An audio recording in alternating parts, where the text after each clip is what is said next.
Hello बच्चों, आप सभी का स्वागत है हमारे YouTube channel smart mathematics classes में।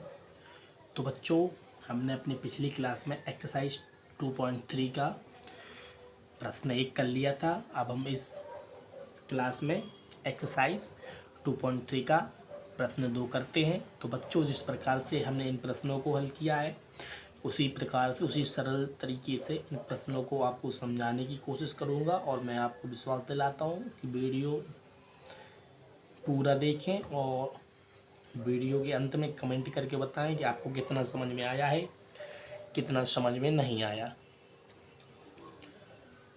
ठीक है ना? तो क्लास प्रारंभ करते हैं।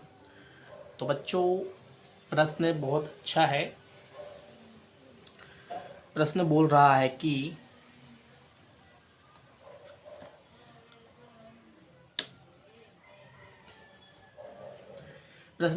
कि निम्नलिखित वास्तविक फलनों के प्रांत तथा परिसर ज्ञात कीजिए। वास्तविक का मतलब रियल फंक्शन, ठीक है ना। जिस प्रकार से वास्तविक संख्या होती उसी प्रकार से वास्तविक फलन रियल फंक्शन है, ठीक है ना। तो रियल फंक्शन दिया गया है तो हमें इसको हल करके देना है कि एफ एक्स इक्वल टू इतने इतने इतने इतने को हल करना है। प्रांत और परिसर ज्ञात करके देना है। प्रांत क्या होता है? प्रांत समुच्चय एक का प्रत्येक अवयव, और जो परिसर होता है समुच्चय बी का प्रत्येक अवयव, ठीक है ना। प्रत्येक का मतलब होता है कि उसमें जितने भी होंगे अवयव सभी। तो करते हैं, इनके बारे में तो हम पहले आपको बता चुके हैं, ठीक है ना। परिसर और प्रांत सहप्रांत, ठीक है ना। तो प्रश्न हमारा 2.3 का हमारा सबसे पहला दूसरे का फर्स्ट है। तो इसको हम करते हैं। F X equal to minus इतना मॉड ऑफ एक्स दिया गया है, ठीक है ना। क्या है? दिया गया है, लिख लो दिया गया है, ठीक है ना। अब बच्चों क्या करना है आगे? चौकी, ठीक है ना। दो बिंदु ऊपर एक नीचे चौकी। F X equal to Y हम क्या करते हैं? माना है, ठीक है ना। हमने क्या किया? इसको माना है। तो इसकी जगह पर हम लिख सकते हैं, कितना लिख सकते हैं? वाई माइनस इतना, ठीक है ना बच्चों। हम आपको एक रफ में एक थोड़ी सी चीज़ बताते हैं, आपके सभी डाउट क्लियर करते जाते हैं। हम इसको क्या मानते थे? क्या मानते थे बच्चों? इसके प्रत्येक अवयव को क्या मानते थे? एक्स। और इसके प्रत्येक अवयव को क्या मानते थे? बाय।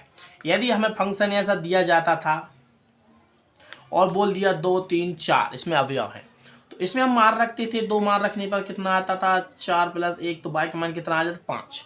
तो ये क्या था? फंक्शन था। क्या था? एक फंक्शन था, एफ एक्स था, ठीक है ना। एफ एक्स तो बाय को हम ऐसा लिख सकते हैं, एफ एक्स बराबर इतना लिख सकते हैं, ठीक है ना। एफ एक्स बराबर कितना? बाय। तो जितना एफ एक्स था उतना बाय होगा। तो एफ एक्स की जगह पर हमने क्या मान लिया? बाय मान लिया। हमें एक्स दिया गया है, बाय रखते हैं, एफ एक्स को इसको बाय मानते हैं। तो एक्स और बाय क्या हो जाएंगे? डोमेन एंड कोडोमेन, ठीक है ना। डोमेन के अवयव एक्स, कोडोमेन के अवयव बाय। तो इसको हम समुच्चय ए मान लेते, समुच्चय बी मान लेते, समुच्चय ए के अवयव को एक्स, समुच्चय बी के अवयव को बाय, ठीक है ना बच्चों। तो बस इतना तो समझ में आ गया होगा, ठीक है ना। अब इसके आगे, अब देखो बच्चों, हमें क्या करना है? इसका प्रांत और परिसर ज्ञात करना है। तो देखो बच्चों, बाय का मान कितना होना चाहिए? बाय का मान, यहाँ पर एक्स का मान, वास्तविक की बात की गई। तो वास्तविक का मतलब क्या होता है? वास्तविक संख्या, ठीक है ना, वास्तविक संख्या।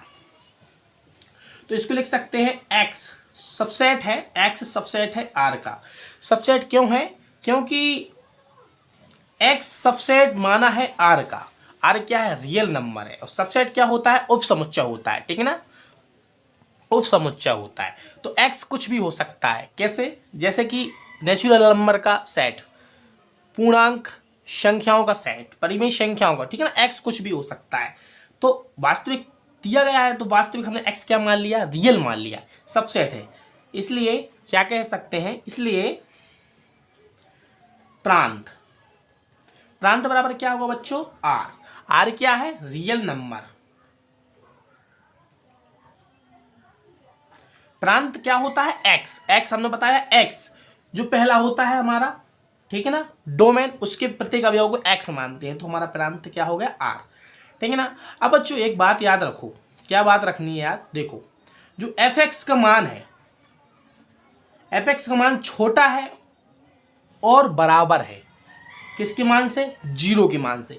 f(x) का मान जीरो के मान से, जीरो के मान के बराबर होना चाहिए या इससे छोटा होना चाहिए, ठीक है ना बच्चों। तो अब देखो y का मान कितना आ जाएगा, आप भी जानते हो। तो कहने का मतलब देखो माइनस चिन्ह दिया है f(x), तो y इक्वल टू माइनस कितना मॉड ऑफ x दिया गया है, तो बोल रहा है कि y का मान वो होगा, क्या होगा, y का मान देखो बराबर में नेगेटिव आ रहा है और x का मान, तो बच्चों इसको हम ऐसा भी लिख सकते हैं y इक्वल टू, जब मॉड से हम बाहर निकालते हैं तो हमें काय में आती है, प्लस में आती है, ठीक है ना। प्लस और माइनस दोनों में आती है, तो प्लस में लिया है तो प्लस में लेंगे तो कितना y इक्वल टू कितना माइनस एक्स होता। तब x सब सेट हमने r का माना, इसलिए प्रांत क्या हो गया इसका, रियल नंबर, कोई भी रियल नंबर हो सकता है, प्राकृतिक संख्या, पूर्ण संख्या, पूर्णांक संख्या, जितने भी संख्याओं के बारे में हमने बताए सब रियल नंबर हो सकते हैं, ठीक है ना।